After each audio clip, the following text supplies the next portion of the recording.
Okay, welcome again to our reading of Acts of the Apostles, and we're in chapter 27. This is the last section of this, which is the shipwreck. So hoti de hemera egenetor ten gen uk epignoskon kolpon de tina katenoun ekon ta aigialon es hon epoluon to edunai nine to exosai toploion. And as with other chapters of this work, certainly around this whole section, and particularly this chapter, it's full of nautical terms and nautical language. Luke likes to be quite precise in his use of terminology.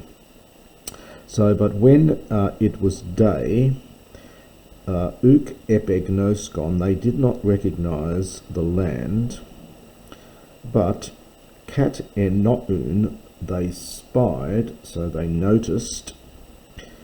Tina kolpon. Now kolpon is anything which is curved that can be used for bosom, a gulf. Here it's probably a bay.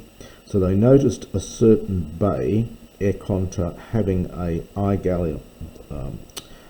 aigialon, which is a beach, so perhaps with a beach, es hon, into which ebulonto, they planned exosai, so if possible, if they might be able, this is again optative here, if they might be able, they were planning exosai. Now exosai is run a bit odd here, from ekotheo is the verb. We could translate it to run the ship aground. It's an odd use because it actually means to take the boat off. And there's a variant reading here, exosai, which would mean to bring the ship safely to shore, and so that probably may be a change that's been made later, but the more difficult reading is this exosai. So a beach onto which they were planning, if they might be able, exosai, we'll have to translate it as run the ship aground. Kaitas ankuros perihelontes, from perihyrio, literally taking around, but probably here again perhaps a nautical term meaning casting off the anchors. Aeon is from the verb eao. This is the imperfect. So they were leaving them, so they left them in the sea. Hama at the same time, unentes from unhiemi, having released the, now this is again nautical terms, the xeucterias tone pedaleon. These are the yokes, that zug root there, but these are in fact ropes that are used to tie together the pedaleon. These are the rudder paddles. So releasing the ropes of the rudder paddles, arantes from ep-iro, having hoisted, having raised up the artemona, this is the foresail, and having raised it to the wind, literally to the blowing, to the wind blowing. So having hoisted the foresail to the wind, kataken from kateko, they put into, and we get the into again, so they made for, or they headed for the beach, the aigialon. Peripesontes, something like having arrived, literally having fallen around, so having arrived, perhaps encountering, so then it's an aorist here, so having encountered a place, arriving into a place which is di thalason.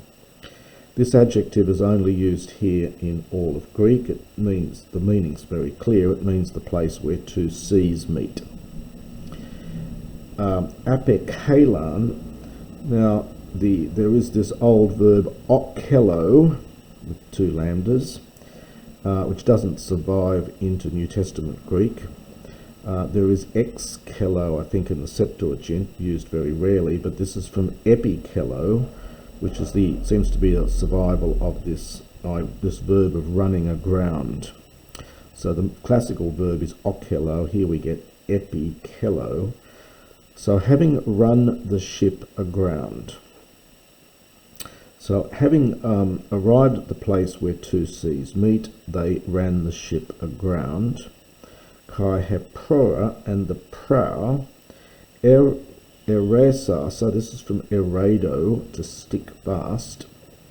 So the prow having stuck fast, it remained there, as salutos, alpha privative from that saluo, to shake, so literally unshaken, perhaps unbeaten by the waves.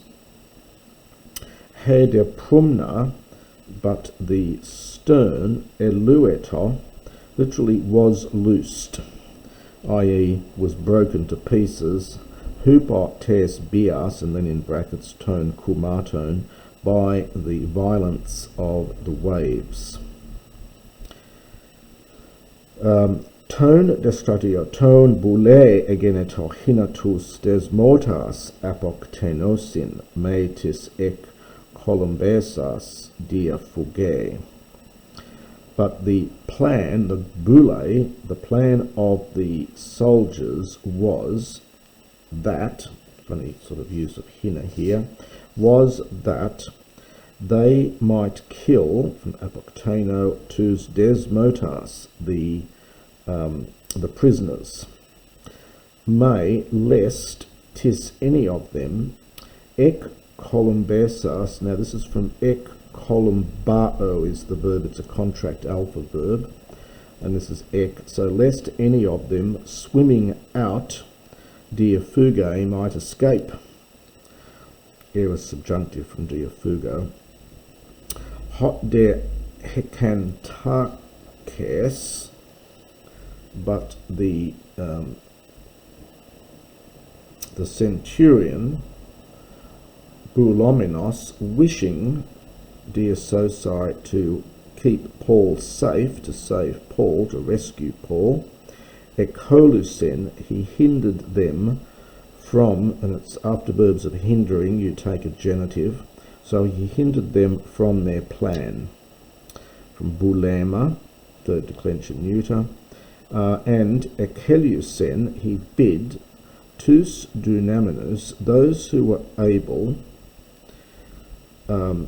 kulemba, now this is the simple verb we've had, ek columbao, this is columbao, it's a contract alpha verb, so this is the infinitive here.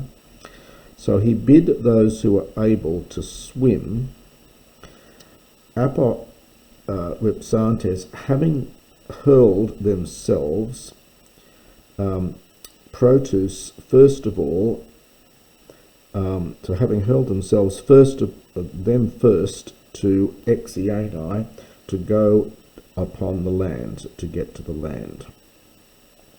Slightly odd use of protus here. We'd expect an adverb, but we get them, the first ones. So he bid those who were able, the first ones, having hurled themselves, to swim, and to exiani, to go out upon the land.